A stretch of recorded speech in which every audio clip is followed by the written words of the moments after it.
Lucas 24, 13, diz assim: Naquele mesmo dia, 2 deles estavam de caminho para uma aldeia chamada Emaús, distante de Jerusalém, 60 estádios, 10, 11 quilômetros. Iam conversando a respeito de todas as coisas sucedidas. Aconteceu que, enquanto conversavam e discutiam, o próprio Jesus se aproximou e ia com eles.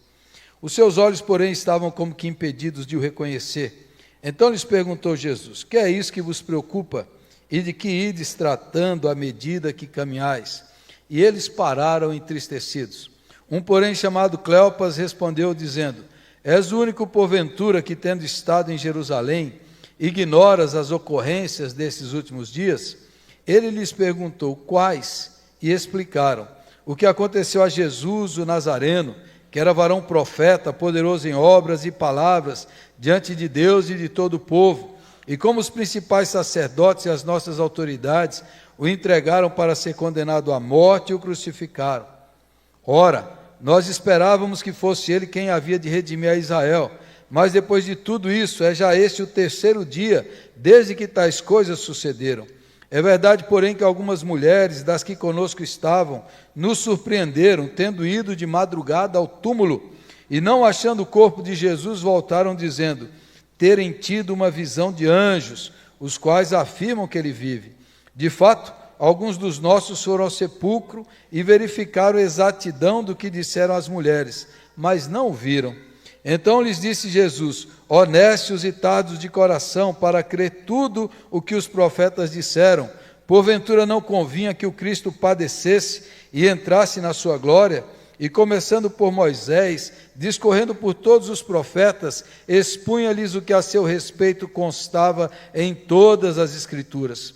Quando se aproximavam da aldeia para onde iam, fez ele menção de passar adiante, mas eles o constrangeram, dizendo: fica conosco, porque é tarde e o dia já declina, e entrou para ficar com eles.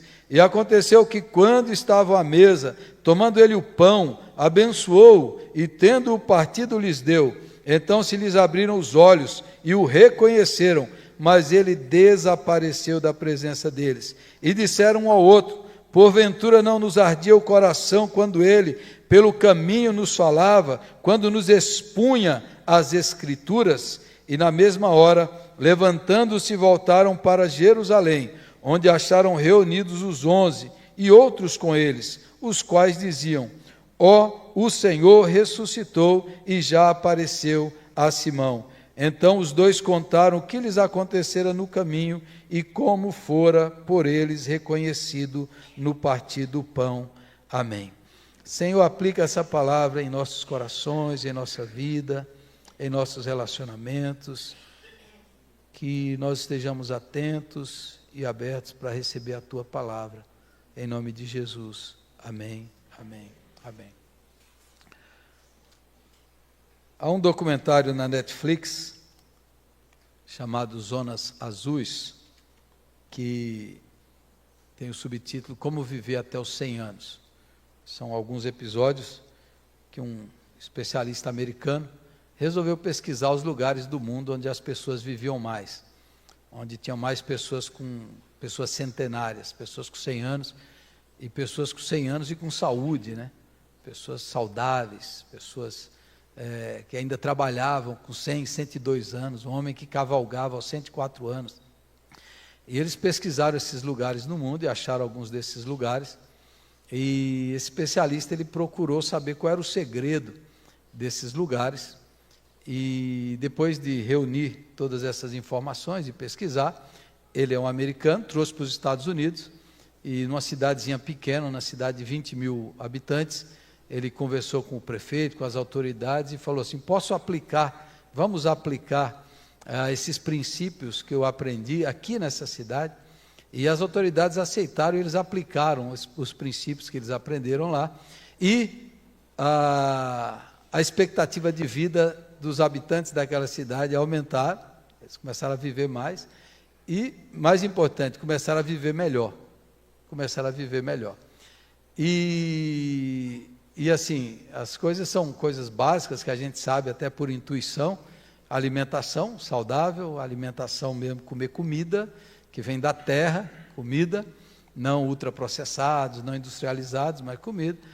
Ter uma vida de exercício, não necessariamente exercícios numa academia, mas movimentos, pessoas que estão sempre se movimentando, caminhando, andando, trabalhando, plantando. Então os lugares são a ilha de Okinawa, no Japão, um lugar na Costa Rica, uma cidade americana também, onde tem muitos adventistas que têm um estilo de vida saudável.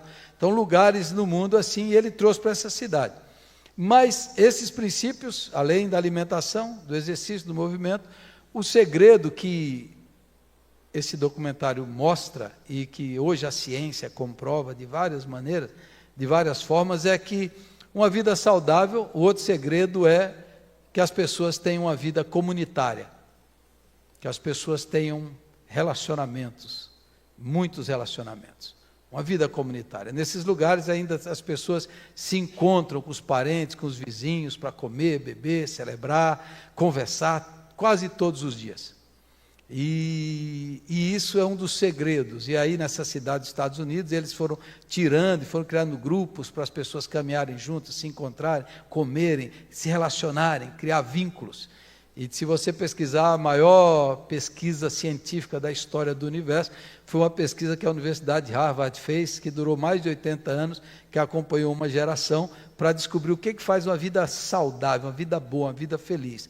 E a resposta dessa pesquisa, você pesquisar, a maior pesquisa científica da história, a pesquisa de Harvard, para descobrir o que faz uma vida feliz, uma vida boa. Você pesquisar no Google, você vai ver o coordenador da pesquisa, ele falando qual foi o resultado daqueles inúmeros dados, e o dado é a vida boa, a vida feliz, uma vida saudável, a vida que tenha bons relacionamentos. Eles pesquisaram, se a pessoa chega aí na meia-idade, 50 anos, e não tem amigos, e não tem uma vida de relacionamentos boas, não se encontra, eles falam, fatalmente essa pessoa vai morrer com isso, e vai morrer logo. A vida, a solidão é uma causa de morte hoje no mundo moderno. As pessoas morrem de solidão, pessoas estão morrendo pelo isolamento, porque são solitárias. Então, esse é um dado. E por que eu estou falando isso? Eu estou falando isso porque esse texto aqui, Jesus nos ensina a ter aquilo que a alma humana mais deseja, aquilo que você mais deseja na sua vida, que é intimidade. Você quer ter intimidade com alguém, ser aceito do jeito que você é, ser amado. Essa é a busca de toda a alma. Eu quero ter intimidade. Eu quero ser conhecido, eu quero conhecer intimamente. Aquilo que Deus criou Adão e Eva e diz que os dois estavam nus e não se envergonhavam. Esse é o desejo humano, mas o pecado ofuscou isso. E aquilo que é o maior desejo é o maior medo. Não, se a pessoa me conhecer, não vai gostar de mim, vai me rejeitar, vai me abandonar, vai me trair. Então o maior medo é o medo da intimidade. Viu pessoas que têm medo de intimidade? Deseja. Mas, além da intimidade, esse texto aqui nos mostra a comunidade que nós precisamos. Nós precisamos de uma vida comunitária. Nós precisamos de relacionamentos saudáveis. Nós precisamos cultivar isso. Esse é o segredo. Esse é o segredo da boa vida. Esse é o segredo da igreja. A igreja existe para isso. E isso é o mais importante, além da relação com Deus, é a relação com as outras pessoas e como elas se moldam e se formam. Se você é um crente que crê em Jesus e professa a fé em Jesus Cristo, mas você não tem comunhão com ninguém, você pode morrer e você vai para o céu, mas você não vai viver o céu na terra. Agora, se você crê em Jesus e vive uma vida comunitária, uma vida relacional, e desenvolve amizades e cultiva amizades, você vai experimentar o reino de Deus aqui nessa terra. E aqui nesse texto, nessa caminhada de Emaús, dos discípulos que estão tristes, a caminhada do desespero, da tristeza, da angústia, estão voltando para Emaús, estão voltando para a velha vida. Jesus morreu, eles estão comentando, e nessa caminhada, eu quero deixar com você hoje aqui 5 práticas, bem rápido, 5 práticas que criam comunidade, que fortalece a comunidade, que fortalece as amizades, que fortalece as amizades, que fortalece os relacionamentos. Baseado nesse texto, no Jesus ressurreto, que ressuscitou e vai caminhando com esses discípulos, e Jesus vai se relacionando com eles. Primeira prática que Jesus nos ensina aqui é ouvir sem interromper. Ouvir o outro. Jesus chega, eles estão andando, os dois, tem o nome somente de um, às vezes pode ser um casal, ou pode ser outro discípulo, pode ser Lucas, que não quis se identificar. Tem dois andando ali, talvez dois homens ou um casal, e Jesus, eles estão andando, estão indo embora, estão indo para a aldeia de Emaús, estão tristes. Jesus chega e vai andando com eles, e eles aceitam Jesus ali. E eles estão comentando, e Jesus fala assim: mas o que vocês estão falando? Aí meio que eles dão uma bronca em Jesus. Você é o único que não sabe das últimas notícias? Você não está sabendo? Aí Jesus fala assim: quais? Quais essas notícias? Aí eles começam, observe, do versículo 19 até o 24, eles estão falando coisas ultrapassadas. Eles estão falando coisa que Jesus já sabe. Eles estão contando para Jesus, na cabeça deles é a última notícia, mas quem dá a última notícia é Jesus. Eles estão falando assim: você está ultrapassado, você não sabe, você é o único que está aí, não sabe o que aconteceu. O quê? Quais? Eles começam a detalhar: Jesus, Nazareno, varão profeta, aprovado por Deus, que os principais autoridades, sacerdotes condenaram à morte, nós esperávamos que fosse ele, é verdade e tal, que alguns viram hoje de manhã ele, mas agora já é no final do dia, já está de tardezinha, de noite, e nada, eles vão falando, e Jesus vai ouvindo. Imagine se fosse eu ou se fosse você lá, ressuscitou, eles começam a falar: não, Jesus, fala assim, fica quieto, você não sabe de nada, eu já ressuscitei. Você está ultrapassado, você que não sabe, eu que tenho a última notícia. O seu jornal aí é de ontem, eu tenho a notícia celestial, mas Jesus deixa eles falarem, Jesus deixa eles desabafarem, Jesus deixa eles colocarem para fora o que está dentro deles. Jesus fala e eles vão falando, expondo suas expectativas, sua frustração, sua tristeza, sua desilusão, que Jesus morreu. E Jesus deixa eles falarem, e eles falam. Comunidade, relacionamento, intimidade é feita nisso. Tem que ter escuta, tem que ter ouvido, tem que ouvir o que o outro tem para dizer, o que ele tem para falar, ainda que você não concorde, ainda que você não aceite, ainda que na sua mente aqui, eles já estavam ultrapassados, eles estavam falando uma coisa que já não era, porque Jesus já tinha ressuscitado, mas Jesus deixa eles falarem, ouça o que ele está falando, ouça o que ela está falando. Hoje nós vivemos num mundo de diálogos de surdos, todo mundo quer falar, mas ninguém quer ouvir. Todo mundo está disposto a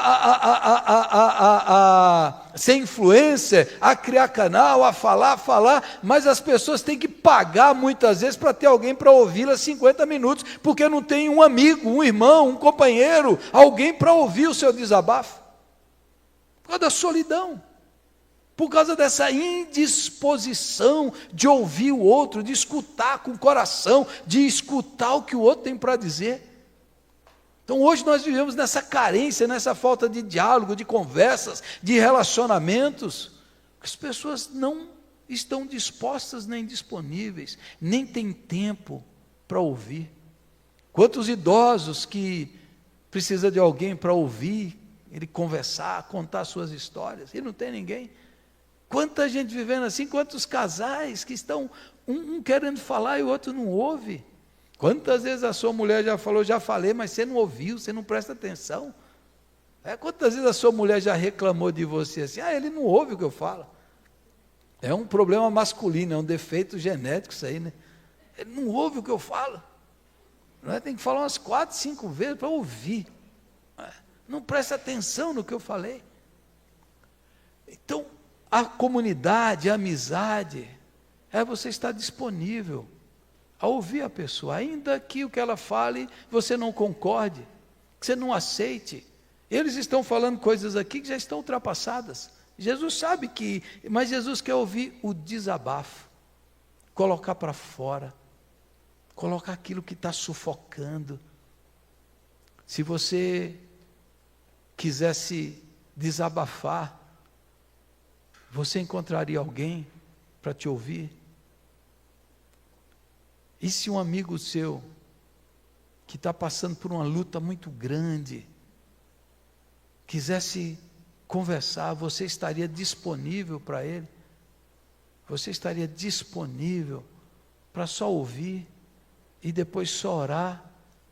Uma boa parte do meu ministério, do trabalho pastoral, é ouvir as pessoas. Às vezes as pessoas não estão precisando nenhuma pregação, às vezes nem orientação, é só ouvir e depois orar por ela e com ela. E muita gente sai renovada, aliviada, refrigerada. Essa é a função pastoral. Ouvir com o coração, ouvir com a alma. E essa é a necessidade do nosso mundo. O Dr. Larry Crabb, que foi um dos maiores psicólogos cristãos do nosso tempo, escreveu livros maravilhosos, e ele dizia, escreveu nos seus livros, ele diz assim: se nós fôssemos mais comunidade, ele chama a igreja do lugar mais seguro da terra. É o lugar onde as pessoas deveriam se sentir seguras para ser elas mesmas e para compartilhar suas dores e ter ouvidos compassivos e solidários que recebessem isso. E o Dr. Larry Crabb diz assim: se a gente vivesse assim, os meus consultórios, os nossos consultórios iam estar vazios, porque o que as pessoas precisam é de amigos que ouvem. Sem consertar, Jesus poderia consertar, dizer, não, só preciso pôr para fora isso que me angustia. E eles compartilharam aquilo e Jesus ouviu atentamente, pacientemente. Bons relacionamentos, bons casamentos, boas igrejas, bons grupos de amigos, são aqueles em que as pessoas ouvem. Você é daqueles amigos chatos que só você quer falar? Está lá na roda, só você fala, chama a atenção, é só o que você faz. Você parou para escutar, para perguntar, para ouvir. Hoje o pessoal já está criando inteligência artificial, sistema de inteligência artificial para ouvir o desabafo do povo. Já está criando confessionário que põe lá sei lá, confessar e a inteligência artificial responde. Já pensou em criar um robô só para você desabafar, botar lá? A necessidade humana é tão grande que vai até funcionar. Porque é uma necessidade, as pessoas estão morrendo por causa disso. A maior parte das brigas hoje que acontecem é porque as pessoas não conversam, não dialogam, não se escutam. Você sabe o que ele está dizendo? Você sabe. As brigas que você vê na internet hoje, as confusões religiosas, teológicas, políticas, é porque um não escuta o que o outro está dizendo. Você escuta o espantalho é a caricatura que se faz, mas não o que o outro disse, o que ele está falando. Uma boa conversa, olho no olho, já resolveria esse problema. Já trataria esse problema, mas não. Aí fica essa briga, essa guerra cultural de surdos, porque todo mundo quer falar e ninguém quer ouvir. O Rubem Alves, que foi pastor presbiteriano, depois escritor, poeta, pedagogo, psicanalista, Rubem Alves dizia, hoje o que eu mais vejo, quando ele era vivo, o que eu mais vejo são cursos de oratória, mas o que o mundo está precisando é curso de escutatória. Todo mundo quer aprender a falar, mas ninguém quer aprender a escutar, ouvir. Prestar atenção, a escutativa, o diálogo. Quem sabe a gente precisa. Os maridos, vamos criar um curso de escutatória para os homens aqui, né? Para ouvir. Segunda prática, irmãos, versículo 21. Segundo, vou rápido agora, vou acelerar aqui que demorei muito. Versículo 21, ora, nós esperávamos que fosse ele quem havia de redimir a Israel, mas depois de tudo isso, é já esse o terceiro dia, desde que tais coisas sucederam. Esses homens estão colocando diante de Jesus sua esperança frustrada, sua expectativa frustrada. Nós esperávamos que Jesus fosse aquele que iria redimir Israel, libertar Israel de Roma, implantar um governo político, derrubar o imperador, tirar Pilatos, Herodes. Nós esperávamos que ele fosse fazer isso. Eles estão contando de suas esperanças frustradas, seus sonhos que fracassaram, seus desejos que deram em nada. Eles estão falando isso para Jesus, mas observe, a prática aqui é o seguinte: Jesus está ouvindo, mas todo o relacionamento saudável e bom, em toda comunidade saudável, toda amizade saudável, a gente precisa aprender a discernir o desejo fundamental da alma humana. O desejo superficial, secundário, daqueles discípulos era um reino político. A vitória de Israel, era isso que eles queriam do lado de fora. Mas Jesus é o Messias, que vem satisfazer o desejo essencial da alma. E o que Jesus sabe que esses discípulos querem e precisam? Todo ser humano precisa ser amado. Jesus é o Messias que não veio para destruir pessoas, veio para salvar e redimir e revelar o quanto os seres humanos são amados. Em todo relacionamento você vai ver brigas, discussões, falatórios por questões secundárias, brigas familiares, relacionais, por questões secundárias, mas no fundo o que a pessoa está querendo é: eu quero ser amada. E quando você me ouve, você diz que eu sou importante, que eu sou amado, que eu tenho valor, que eu tenho importância, que eu tenho significado.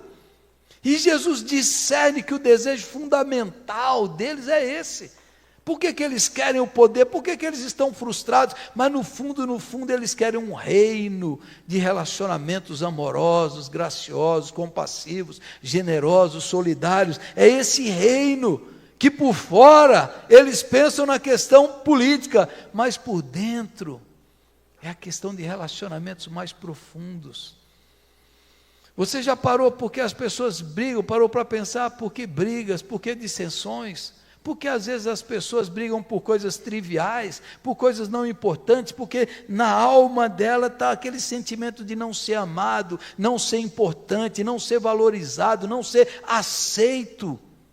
E ao ouvir esses homens, Jesus está acolhendo a sua decepção, mas vai mostrar para eles: vocês querem algo maior do que isso, porque nem vocês sabem o que vocês precisam, e eu vim dar a resposta para esse desejo essencial: amar e ser amado.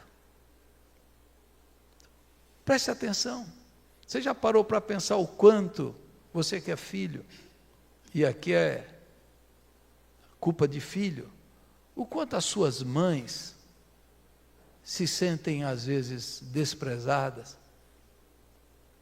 objetos de utilidade, ela é utilizada, você se serve dela, você serve-se da sua mãe, e a mãe é apenas para servir, para cuidar, para fazer, e não se pergunta: o que você está sentindo, o que você está precisando? Não se devolve a ela o amor que ela precisa como ser humano.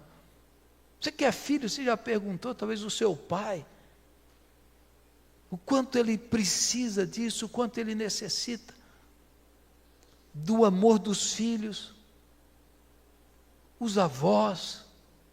Você já parou para pensar? Quantas brigas são causadas, as pessoas estão brigando porque elas estão sedentas por amor. Estão sedentas por serem amadas, por serem acolhidas, serem sentidas, serem aceitas e importantes. Quantos amigos se separaram por coisas pequenas e triviais? Você só precisava dizer assim: você é importante para mim, não importa o que você pense, o que você diga, você é meu amigo, você é meu irmão e eu vou te amar. E eu não vou te abandonar, eu não vou te deixar. Quantas amizades rompidas, quantos vínculos familiares quebrados, quando na verdade as pessoas querem amor. Discernir o essencial. Terceira prática, irmãos, vamos lá, vamos acelerar. Depois você faz o curso Jornada do Jeito de Viver de Jesus, que você vai estudar isso aqui profundamente, intensamente, tá bom? Terceiro, versículo 27. E Jesus, começando por Moisés, discorrendo por todos os profetas, expunha-lhes o que a seu respeito constava em todas as Escrituras. Relacionamentos saudáveis são relacionamentos que aprendem juntos a ler, igrejas saudáveis que aprendem o segredo da Bíblia. O segredo da Bíblia, a interpretação da Bíblia, a chave hermenêutica da Bíblia, a chave interpretativa que abre o significado da Escritura. Eles falharam por causa disso, eles não entenderam as Escrituras, eles não entenderam os profetas, e agora Jesus assim, eu vou abrir para vocês, eu vou abrir a mente de vocês, vocês vão entender as Escrituras, e o centro da Escritura é Jesus, a porta da Escritura é Jesus. Se você não lê a Bíblia com a lente, com óculos, com a chave que é Jesus Cristo, você vai cair em relacionamentos legalistas, moralistas, baseadas no desempenho, na barganha, na troca, faz isso, faz aquilo, você vai entrar pela porta errada, mas o jeito de ler a Bíblia, ler a Escritura, Jesus mostra, a interpretação da Escritura é Jesus, porque Jesus é a palavra viva, e a palavra viva ilumina a palavra escrita. Jesus é o verbo vivo, é a luz de Jesus que você entende o Velho Testamento, você entende o Novo Testamento, é Jesus, e a partir de Jesus você entende a história, o universo, a cruz, a partir da cruz de Jesus você entende o significado da história, que eu preguei hoje de manhã aqui, o significado da história universal, o porquê tanta tragédia, desgraça, é a partir de Jesus que tudo faz sentido. É a partir de Jesus que as coisas ganham significado, propósito, destino. É a partir de Jesus que você entende. Se você lê a Bíblia por qualquer outra ótica, e não pela ótica de Jesus, você vai ser uma pessoa que não vai experimentar a graça, o amor, o afeto, a bondade. Você vai olhar para a Bíblia, vai olhar para o Antigo Testamento, vai ver matança, desgraça, sofrimento, você vai ver um monte de coisa que você não vai entender, porque é Jesus que abre o entendimento. É Jesus que é a porta de entrada, é a chave que explica.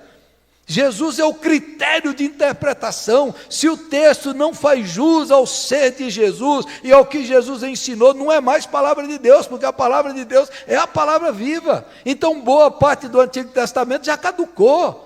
Boa parte do Antigo Testamento já não serve mais, porque Jesus cumpriu, Jesus realizou, Jesus consumou aquilo que eles viram como sombra, eles apontavam, eles tateavam, mas agora a luz brilhou e Jesus é a luz que vindo ao mundo ilumina todo o ser humano, aleluia. Ele ilumina tudo, até a própria Bíblia é iluminada por Jesus. Jesus é o centro, e Jesus é o centro do nosso relacionamento. Se a gente se relacionasse com Cristo no meio, como mediador das nossas relações, como mediador dos nossos encontros, das nossas amizades, como a chave que soluciona os problemas, as coisas iam melhorar. Uma igreja que não tem Cristo como centro, aquelas igrejas moralistas, farisaicas, legalistas, que todo mundo fica olhando para a vida do outro, apontando os pecados dos outros. Essas igrejas que ficam olhando para a aparência, cheio de julgamento, cheio de preconceito, cheio de exclusões. A igreja que não lê a Escritura com os olhos de Cristo, cai nessas igrejas farisaicas, de desempenho de quem é melhor, quem é mais santo, quem é mais crente, quem é mais consagrado, nessas bobagens que não tem mais lugar no reino de Jesus. A igreja que não começa por Jesus, fica buscando título, hierarquia, carreira, cargo. Em Jesus tudo isso acaba. Em Jesus tudo isso acaba. E quando você lê a Escritura com os olhos de Jesus, você tem a vida mais leve e mais comprometida. Você tem a vida mais santa e mais saudável, porque santo é saudável, e quem é saudável é santo aos olhos de Jesus. Então, quando você lê, aprende a ler as Escrituras, a vida se torna melhor. O peso do Yahvé, ou do Iová, ou de Jeová, ou do terror de Isaac, o peso do Antigo Testamento, agora Jesus muda, e Jesus completa. Yahvé, o Senhor dos Exércitos, o nome dele agora é Abba. Vocês vão chamar Deus de Abba, para ter a mesma intimidade que eu tenho, do meu papai ao seu papai. É um pai amoroso, compassivo, bondoso e generoso, que tem prazer em salvar, perdoar e redimir, que não veio para destruir, mas veio para salvar.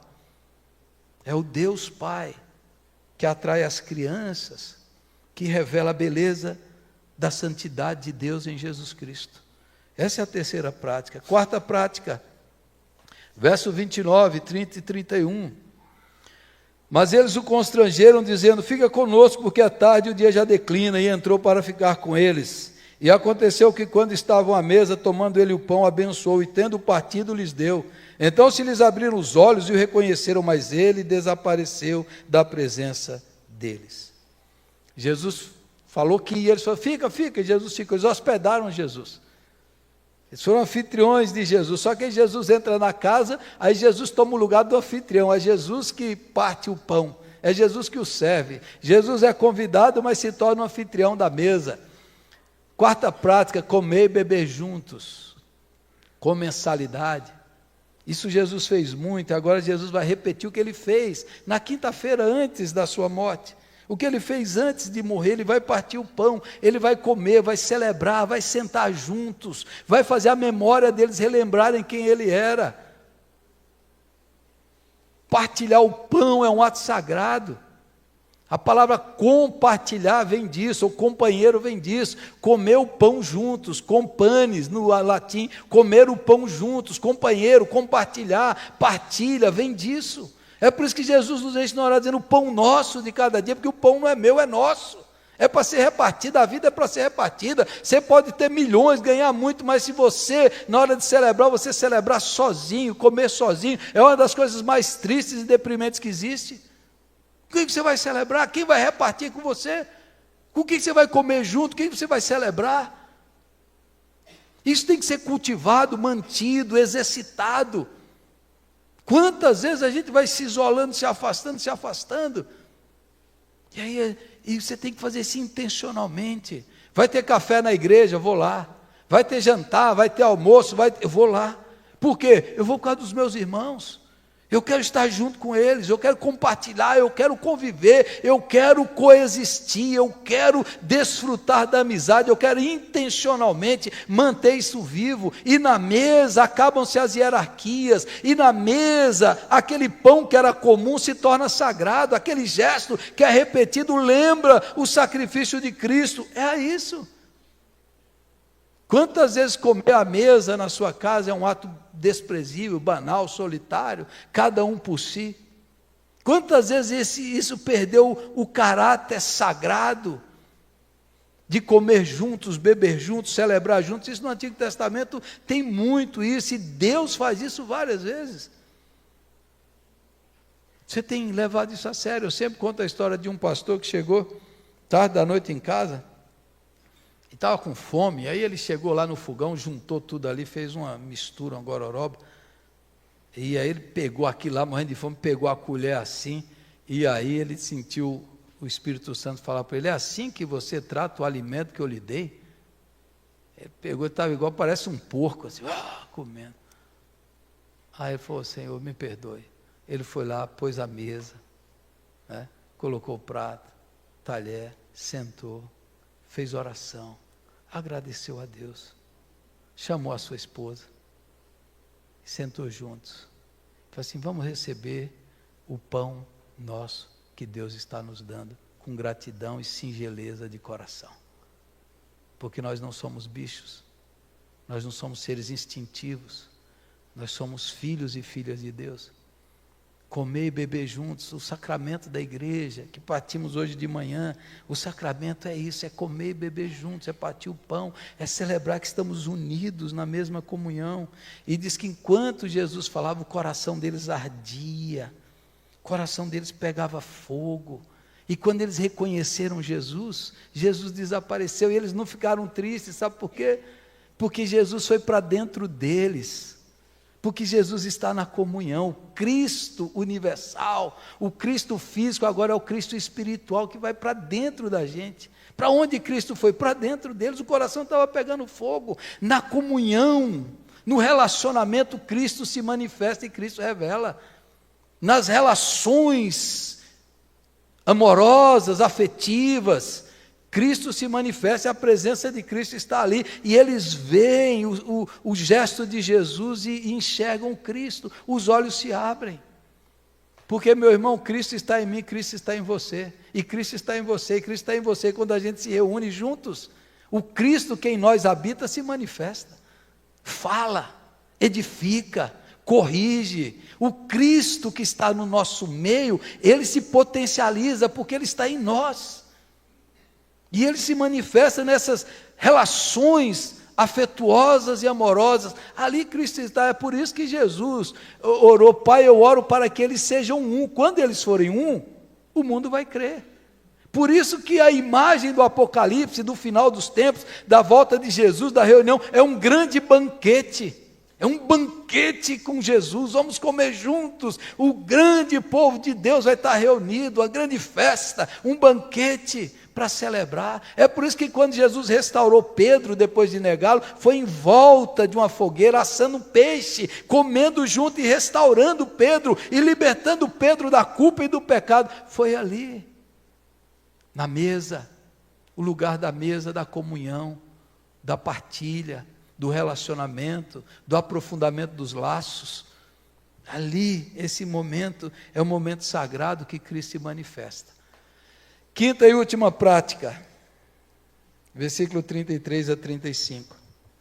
E na mesma hora, levantando-se, voltaram para Jerusalém, onde acharam reunidos os 11 e outros com eles, os quais diziam: o Senhor ressuscitou e já apareceu a Simão. Então os dois contaram o que lhes acontecera no caminho, e como fora por eles reconhecido no partir do pão. Eles tinham andado, chegaram à noite, comeram e viram Jesus. Eles tinham acabado de chegar e imediatamente eles voltaram. Precisamos contar, eles voltaram para a comunhão. A quinta prática é voltar para a comunhão, voltar para relacionamentos, voltar para a família de Deus, voltar intencionalmente e contar o que viu. Eles são testemunhas. Nós vimos o Cristo ressurreto, Ele está no nosso meio, e aí eles se dirigem lá, e os discípulos estão lá, eles falam: Jesus ressuscitou, nós vimos, e eles estão juntos. E você sabe quando o Espírito Santo desce? Quando todos estão reunidos e unânimes estão orando a Deus. Porque Deus se alegra com a comunhão dos irmãos. Oh, quão bom e quão maravilhoso é que os irmãos vivam em união. É como o óleo precioso da unção que o Senhor derrama sobre o Arão e desce sobre nós. É ali que Deus derrama a sua bênção e a sua graça. É na comunhão. Deus nos chamou para a vida comunitária. Onde estiverem 2 ou 3, eu estou no meio deles. Encontro, é eu com o outro. Jesus se manifesta quando se encontra com o outro. Não existe igreja solitária, igreja sozinho. Sozinho você não é igreja. Sozinho você não experimenta a vida de Cristo em plenitude. Sozinho você não experimenta os dons que Deus deu para a igreja. Sozinho você não experimenta as habilidades e talentos que Deus deu para os outros irmãos. Sozinho você não vive a vida plena que Jesus planejou para você.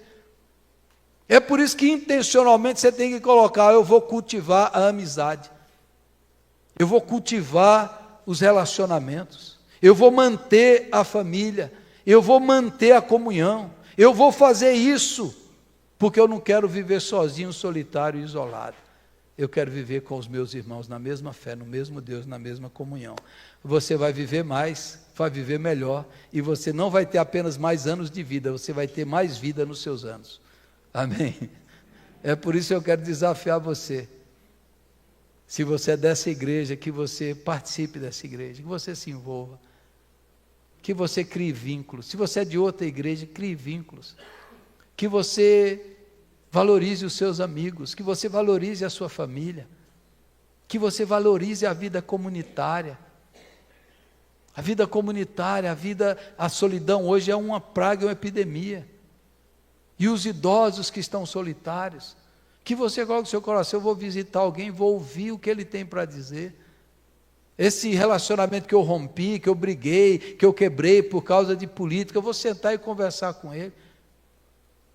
E eu vou dizer: não importa o que você pensa, eu sou seu amigo, eu sou seu irmão, pode contar comigo.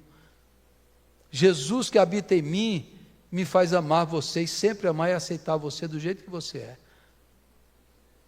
Eu quero desafiar você, meu irmão, a ter essa vida comunitária, essa vida regada de relacionamentos, que vem para a igreja não apenas para adorar, mas vem para encontrar com as pessoas.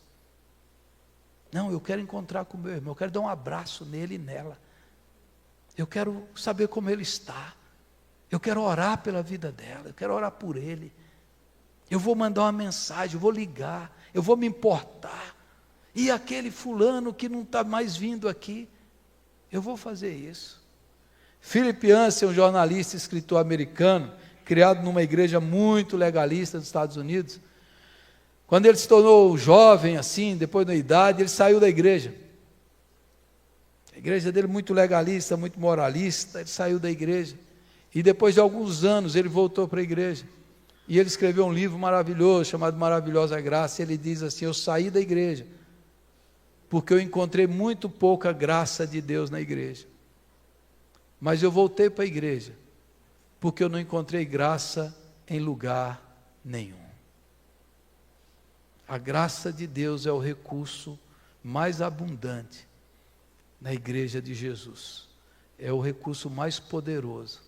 É um fluxo contínuo e abrangente do amor incondicional de Deus sobre nós.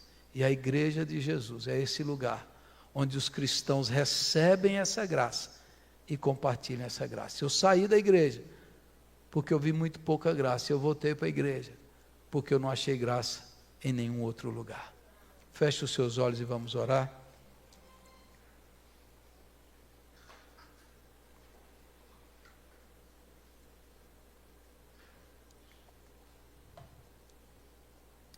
Eu estou chamando você a tomar uma decisão, a melhorar os seus relacionamentos.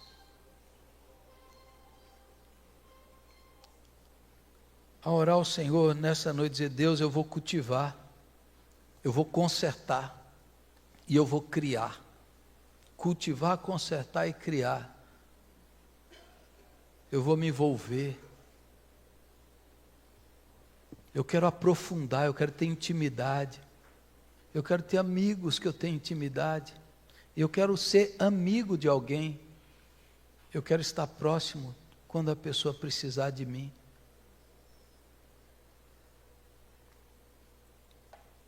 Feche os seus olhos e ore ao Senhor. E fale com Deus.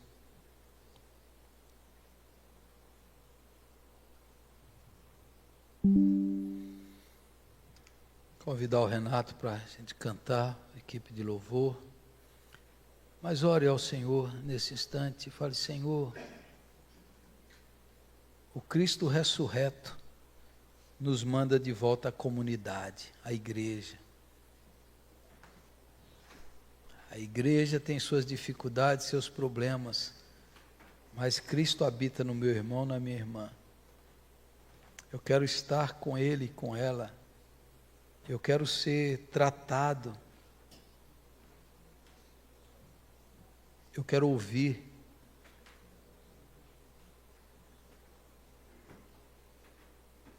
Vamos ficar em pé todos nós e vamos orar.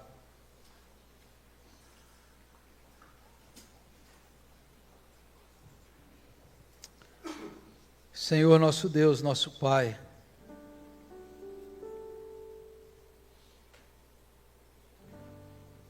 vivemos num mundo de competição, de comparação, de ostentação e aparência.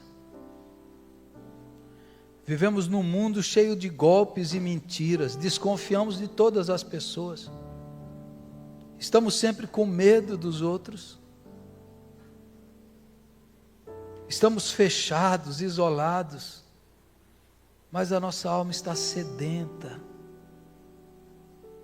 Queremos ser aceitos, queremos ser amados, queremos ser incluídos, queremos ter amigos e amigas, queremos ser irmãos e irmãs de fé, queremos sentar na mesma mesa e partilhar do mesmo pão, do mesmo Cristo.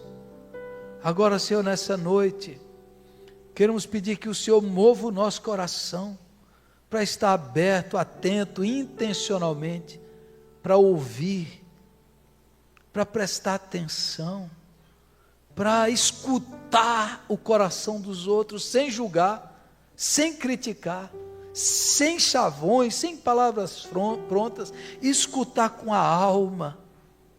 Queremos pedir que o Senhor nos ajude a demonstrar afeto e aceitação incondicional, como o Senhor nos ama, como o Senhor nos acolhe, como o Senhor nos perdoa. Queremos pedir que o Senhor nos tire dessa marcha da solidão, desse caminho da tristeza e da amargura, e nos traga de volta para a comunhão festiva, alegre da ressurreição de Jesus. Nos coloque nesse lugar, Senhor, de celebração, de comemoração, de partilha, que Jesus está vivo, ressuscitou, Ele habita em nós, Ele nos dá amor, paciência, bondade, Ele nos dá tolerância, compaixão, solidariedade. O seu recurso nunca se esgota, a graça dele nunca acaba. Por isso, Senhor, nos faça viver como a família de Deus nessa terra, nos faça viver como a tua família, Senhor, comendo, celebrando, convivendo, repartindo, adorando, cantando, orando, chorando e exultando juntos no Cristo vivo.